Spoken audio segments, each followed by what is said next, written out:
আপনার মনে করেন যে এই ভৈরব কিশোরগঞ্জ রুটে 1000 সিএনজি প্রতিদিন চলে, তার মধ্যে আতায় গিয়ে দেখবেন 20-50 টাকার এই কাগজ ওকে আছে হয়তো, মানে তাও আমি কনফার্ম না। আর বাকি সবগুলা মনে করেন যে ডেট ফেল। তখন ডেট ফেল টাকাটা ভালো, যেমন বছরে 12,000 টাকা ট্যাক্স সরকার পাইতো, এটা যে কোনো কেউ পাইতেছে, আমরা নিরাপদে আছি। কি বল, মনে করেন একটা গাড়ির কাগজ হচ্ছে বছরে 12,000 টাকা, আমিও কিন্তু 12,000 দিতেছি। 1000 করে হলো 12 মাসে 12,000 না। আমার 12,000 দেওয়া মানে মান্থলি 12,000 দেওয়াতেও আমি হেভি। কেন হেভি? যদি আমি নাম্বার ওকে করতাম, হ্যাঁ, তাহলে আমার ওই যে বললাম আমার যাত্রী টানতে হইব 3 জন, ড্রাইভিং লাইসেন্স লাগবো, আরো অনেক ধরনের সমস্যা আছে ভাই, এটা তো বুঝেনই, পুলিশের মারফতি পেস। আমারে কোনো কারণে চিনতে পারে তো বৈরব বুকবার লাগে দিত না আমারে। আমি কিশোরগঞ্জ পর্যন্ত প্রতিদিন জিপি দিই হলো 40 টাকা, হ্যাঁ, পৌরসভা আছে 10 টাকা, 50 টাকা গেল, এটা 50 টাকা না ভাই, যদি 80 টাকাও নিত মনে কোনো দুঃখ ছিল না। কেন দুঃখ জানেন? ভৈরব গাড়িটা রাখার মতো কোনো জায়গা নাই, প্রতিটা গাড়ি সাইডে আপনি দেখবেন পুলিশ বাইরে রায় না, ধরলে 500-700 মামলা দিয়ে দেয়, 1000 মানে মামলা মনে করেন যে সর্বনিম্ন 2500 টাকা, এর নিচে মামলা নাই আর কি। পুলিশ এক কান্দা বাইরে, আমরা চুর পুলিশ খেলি, যাত্রী করি, ওই যে টাকাগুলো প্রতিদিন দিই, এটা যা কই ভাই। আমি 40 টাকা দিই আমারটা, আমি বললাম এই জন্য বললাম যে ভাই দেশ যতদিন আছে চাঁদা ততদিন থাকবো, এটাই শিওর ভাই। আপনি এনত করছেন, আপনি ভৈরব যান গিয়ে আপনি সরজমিনে দেখে আসেন নিজের চোখে। আমি প্রতিদিন 40 টাকা দিই জিপি, 10 টাকা পৌরসভা, 50 টাকা। আমি একা যদি 50 টাকা দিই, মাসে কত? 1500 টাকা। 500 গাড়ি থাকলে কোটি টাকা উঠে। মান্থলি তো এক্সট্রা দাদা, মান্থলি হলো 500 টাকা, প্রতিটা কাঠ 500 টাকা। বড়বারটা লইলে আপনি 30 পর্যন্ত আসতে পারবেন সর্বোচ্চ আর কি। আবার 30 কোটি দিলে যেটা, এটা দাম না বরফুল পর্যন্ত চলতে পারবেন, জেলকানার মোড় বরফুল পর্যন্ত আপনি চলতে পারবেন।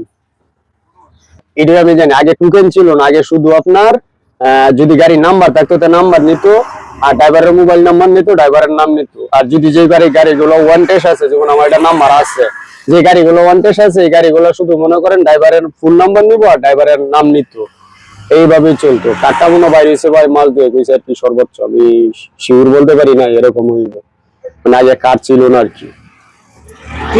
যদি কোনো কারণে মানতি না দেয় তো মনে করেন যে প্রতিটা গাড়ি ওই কাগজপত্র কে করবো, আইনের বাইরে তো কেউ যাইতে পারবে না ভাই। আপনি আমি বলেন, যারাই বলেন না কেন, আইনের বাইরে কেউ যাইতে পারবেন যদি দুর্নীতি দেশে না থাকে, পাকপকর না থাকে। এখন আপনি 20 টাকা ভাড়া বাড়ায় দিয়ে আসেন না, যদি আমাদের আইন যে 3 জনের বেশি যাত্রী টানতে পারবো না, তাহলে যে কোনো রাস্তাতে একটা হইবই, অবশ্যই হইব, হইতো না ভাই? 3 জন টানলে তো আমরা সোশ্যাল বিশল। আমি ঠিক আছে এর 2টা লুট নেই, 2টা লুট নিয়ে আসতে কিন্তু আমি হালকা মানুষ, হ্যাঁ, তাই আমার লগে 2টা হালকা মানুষ বলে সময় মনে করেন যে একটু আসা যায়। যখন একটু হেভি মানুষ হয় তখন কিন্তু গাড়িটা চালানি কষ্ট হয়। এটা আমি আমার তরফতে বললাম ভাই, আমার আরো সিনিয়র ড্রাইভার আছে, জিজ্ঞাসা করবেন ভাই একটা মান্থলি কার্ড আর কি, মানে এটার লাগে আপনার গাড়ির কাগজ যদি ডেট পেলোতে হয় তাহলে আপনারা পুলিশ ধরবো না আর কি। প্রতি মাসে 500 টাকা নিব, যেমন 2টা কার্ডে 1000 টাকা, ঠিক আছে, এটা 500 এটা 500, তাহলে আপনার বরফুল পর্যন্ত আসতে পারবেন। এর ভিতরে গাড়ির কাগজ না থাকলে আপনাকে পুলিশে ধরবো না, এটা হলো একটা প্লাস পয়েন্ট। দ্বিতীয়ত হইলো মনে করেন যদি গাড়ির কাগজ ওকে থাকে, তাহলে আমার গাড়ির কাগজে আছে আসন সংখ্যা 4টি, তার মানে যাত্রী 3 জন, ড্রাইভার হয়েছে 1 জন, মোট 4 জন না। যদি আপনার 5 জন টানেন কাগজপত্র ওকে তো পুলিশও ধরবো। 3 নম্বর পয়েন্ট হলো আপনার ড্রাইভিং লাইসেন্স লাগবো। আর ওখানে যদি আপনি 5 জনের জায়গায় যাত্রী 7 জন করেন, তারপর আপনারা পুলিশও ধরবো না। কারণ কেন ধরবো না? আপনার মান্থলি আছে। আর আমাদের যেহেতু এটা নন সিটি ভাই, তাহলে আমরা 3 জন যাত্রী টানলে বাদ পাবো না। যেমন আমি ভৈরব থেকে এখন আসছি পাগলা মসজিদ, 150 টাকা করে 5 জনের নিয়ে, 5 জনে কত হয়েছে? 750 টাকা ভাড়া আইছে ভাই, ঠিক আছে। আমি যদি মনে করেন 3 জন নিয়ে আইতাম, যাত্রীরা বলতাম যে ভাই 200 করে দিবেন, তারপরে যাত্রী আসবো না, ইচ্ছা ছাড়া হইলে আসবো না।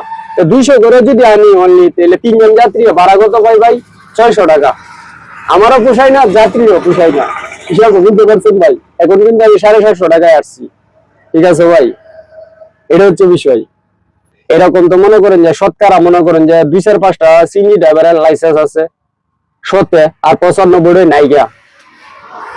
তাহলে আপনি মনে করেন দেখেন আমি কয়টা পয়েন্ট দিলাম আপনারে, তাহলে আমার কার টাকা ভালো না ভাই? আমি 5 জন না 7 জন টানলে আমার পুলিশে ধরবো না। আমরা মান্থলি টাকাটা দেই যে যিনি কার দেয়, যিনি প্রতিটা চিনজি স্ট্যান্ড আপনি খবর নেবেন, চিনজি স্ট্যান্ডে প্রতিটা স্ট্যান্ডে একটা করে লুক আছে, মানে কাঠগুলা বিক্রি করার। কাঠগুলা তো মূলত দেয় আপনার পুলিশে, ঠিক আছে, যারা চার্জেন হেরা দেয়। হ্যাঁ, তো আপনার প্রতিটি স্ট্যান্ডে একটা করে লুক আছে এগুলা বিক্রি করার মতো বা দেওয়ার মতো। আপনার কটিয়াদির কবর লোন অথবা জেলকানার মোড় কবর লোন, ভোরফুল কবর লোন প্রতিটি স্ট্যান্ডে আছে। হ্যাঁ, কাঠ দেখলাম মানতে আছে আমরা ছেড়ে দেবো, এটাই আর কি। আটকাই তো শুধু কাগজের জন্য। আর যদি